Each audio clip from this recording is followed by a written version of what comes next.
नमस्कार दोस्तों, मैं उमाकांत लखेड़ा और आज के इस एपिसोड में आपका फिर से स्वागत है। आज हम कल की तरह फिर से बात करेंगे बिहार की। इसलिए बिहार की बात करेंगे कि आज एक बहुत बड़ा घटनाक्रम हुआ है, वो है एनडीए यानी जो सत्ताधारी एनडीए गठबंधन है। बिहार में नीतीश कुमार जी मुख्यमंत्री हैं, उनके नेतृत्व में 20 साल से एक सरकार चल रही है और उसके 5 बड़े पार्टनर जिसमें जदयू, भाजपा, जीतन राम मांझी, चिराग पासवान, ये सारी पार्टियां शामिल हैं और इन सारी पार्टियों के बीच में ये समझौता हो गया है और 243 जो सीटें बढ़ गई हैं और एक साथ घोषणा की गई है कि जिताने का काम करेंगे। एनडीए को दोबारा सत्ता में आने का रास्ता साफ हो गया है और कोई किसी तरह का कोई मतभेद नहीं है, सारे सीटें बंट गई हैं और सबकी इसमें सहमति है।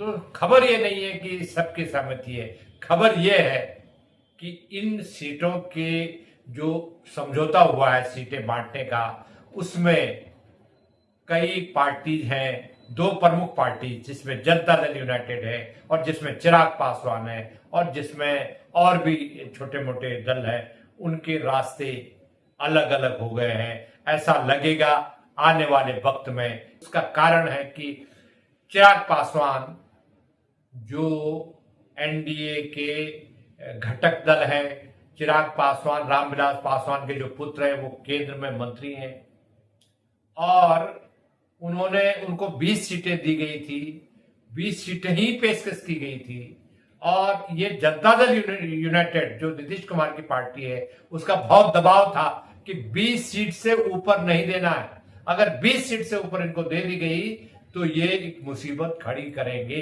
अब हालत ये है कि नीतीश कुमार की पार्टी को जो 101 सीटें मिल गई हैं, अब यही जो है इतनी सीटें भाजपा को मिल गई हैं। अब सवाल ये है कि भारतीय जनता पार्टी जो पहले जूनियर पार्टी मानी जाती थी नीतीश कुमार के नेतृत्व में, इस सीट के वितरण से वो बराबरी पे आ गए। अब सवाल है कि जब बराबरी पे आ गए हैं तो ये पॉलिटिक्स क्या है पार्टनर, एक सवाल खड़ा हो गया है कि इससे एक रास्ता साफ हो गया जिसपे कयास लग रहे थे कि अगले मुख्यमंत्री के तौर पर नीतीश कुमार को बिठाने में रोड़े शुरू कर दिए गए हैं इस सूची से।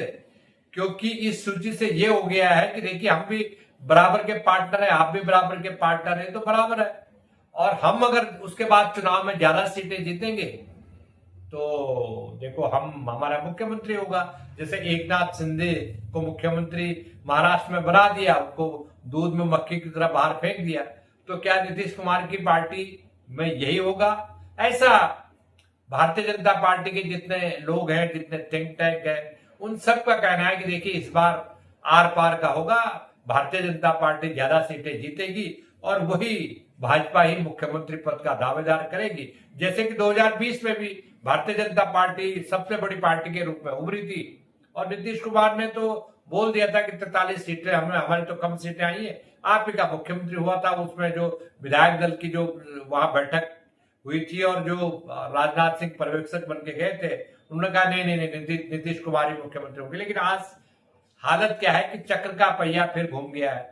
अब क्या है, लेकिन अब नीतीश कुमार अस्वस्थ है, पिछली बार की तरह तो उनके पास दमखम नहीं है, उनका स्वास्थ्य ठीक नहीं है, तो उनके जो कारिंदे हैं जिनको संजय झा बोलते हैं, जिसमें लल्लन सिंह बोलते हैं और एक दो लोग और हैं, ये जो भारतीय जनता पार्टी के बी टीम के रूप में जदयू में शामिल है। ऐसा जनरल परसेप्शन बिहार में आप कहेंगे कि ये तो दोनों भाजपा आला कमान के लिए काम करते हैं जनता दल यूनाइटेड में। तो सवाल ये है कि जिनको टिकट से वंचित किया गया है जनता दल यूनाइटेड में, उनकी कई सीटें भारतीय जनता पार्टी को दे दी गई है और चिराग पासवान एक नए किरदार है जो 2020 में जिन्होंने कम से कम 30-40 सीटें जनता दल को हरवाई इलेक्शन में, और ऐसा साफ था उस समय कि भारतीय जनता पार्टी के इशारे पर चिराग पासवान काम कर रहे थे और इसलिए जनता दल यूनाइटेड को इतनी बड़ी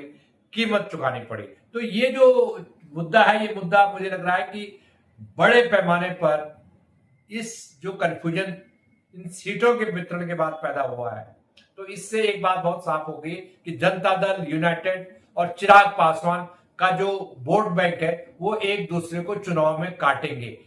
जनता दल यूनाइटेड के कैंडिडेट चिराग पासवान के उम्मीदवारों को वोट नहीं करेंगे और चिराग पासवान के कैंडिडेट नीतीश कुमार की जनता दल यूनाइटेड के कैंडिडेट को वोट नहीं देंगे। ये जनरल कार्यकर्ताओं का, उनके कार्यकर्ताओं का ये परसेप्शन है बिहार में, क्योंकि खटास बहुत ज्यादा है। तो इस पूरे खेल में जो बड़े किरदार हैं वो किरदार उभर रहे हैं प्रशांत किशोर, और प्रशांत किशोर की जो पूरी पॉलिटिक्स है, भारतीय जनता पार्टी की उन्होंने चूल्हे हिला दिए।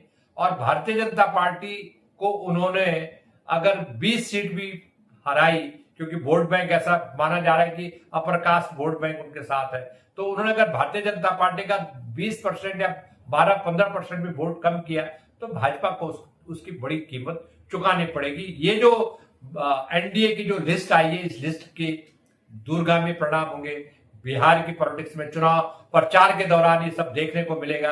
अभी नामांकन होंगे, अगले 3 दिन तक नामांकन की प्रक्रिया चालू होगी, और उस प्रक्रिया के बाद जो चुनाव प्रचार की जो फिजा है वो आगे बढ़ेगी।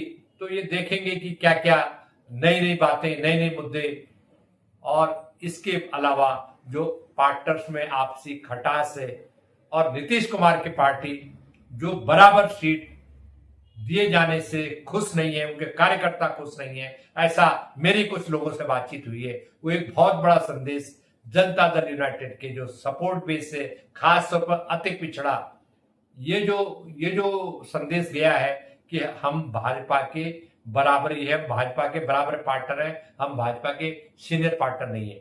आने वाले दिनों में ये लड़ाई बहुत रोचक होगी। हम आपको जो जो घटनाक्रम होंगे और इस पूरी जो चुनावी लड़ाई के जो भी अंजाम होंगे वो आपको बराबर अवगत कराते रहेंगे। तब तक के लिए धन्यवाद, नमस्कार।